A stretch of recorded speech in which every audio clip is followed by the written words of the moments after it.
కోల్కతాలో trainee doctor హత్యాచార ఘటనను ఖండిస్తూ పార్వతీపురం మన్యం జిల్లాలో ఎస్ఎఫ్ఐ, ఏఐడిడబ్ల్యూఏ అలాగే డివైఎఫ్ఐ ఆధ్వర్యంలో నిరసన ర్యాలీ జరిగింది. ఆర్టీసీ కాంప్లెక్స్ నుంచి పాత బస్టాండ్ వరకు విద్యార్థులు ర్యాలీలో పాల్గొన్నారు. నిందితులను కఠినంగా శిక్షించాలని అన్నారు. మహిళా డాక్టర్లకు రక్షణ కల్పించాలని తెలిపారు.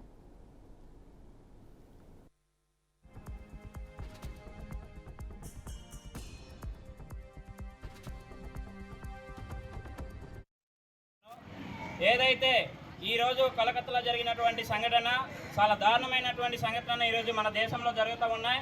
అట్లానే ఈరోజు కలకత్తాలోనే కాదు, ఉత్తరాఖండ్లోనే అలాగే జమ్మూ కాశ్మీర్లో ఇట్లాంటి కొన్ని రాష్ట్రాల్లో, మన ఆంధ్రప్రదేశ్లో ఎన్నో మానభంగాలు, అత్యాచారాలు, రేప్ కేసులు ఇట్లాంటివన్నీ కూడా ఈ సంవత్సరంలోనే ప్రారంభం కానున్నాయి. కాబట్టి దీనికి ముఖ్య కారణం ఏంటంటే ఈరోజు కేంద్ర రాష్ట్ర ప్రభుత్వాలు ఏదైతే అమ్మాయిలపైన అత్యాచారాలు చేస్తున్నారో వాళ్ళపైన ఎటువంటి శిక్ష అనేది ఈరోజు విధించలేకపోతున్నారు. దీనికి ముఖ్య కారణం అదే. ఈరోజు కేంద్ర ప్రభుత్వం పక్క దేశాల్లో, పక్క రాష్ట్రాల్లో పరిశీలన చేస్తున్నారు, కానీ అమ్మాయిల పైన జరుగుతున్నటువంటి దాడులపైన ఎందుకు అరికట్టలేకపోతున్నారు అనేది విద్యార్థి సంఘంగా ప్రశ్నిస్తున్నాం. ఈరోజు డాక్టరు అర్ధరాత్రి 2 గంటల సమయంలో ఈరోజు 15 మంది ఈరోజు అసభ్యకరంగా ప్రవర్తించడం అది సరైన పద్ధతి కాదు. అలాగే ఈరోజు చూసినట్లయితే సమాజం ఎటువైపు వెళ్ళిపోతుంది అనేది మనం అర్థం చేసుకోవాలి.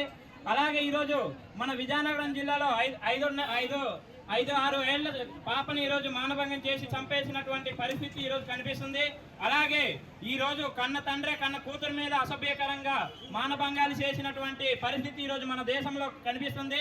ఈ రోజు 78 ఏళ్ల స్వాతంత్రం కోసం గొప్పగా చెప్పుకునే దేశం ఈ రోజు మహిళల పైన రక్షణ ఎటు వెళ్ళిపోయింది అనేది మనం ఎస్ఎఫ్ఐగా విద్యార్థులుగా మనం అర్థం చేసుకోవాలి. కాబట్టి ఇప్పటికైనా ఏదైతే దేశంలో ఉన్నటువంటి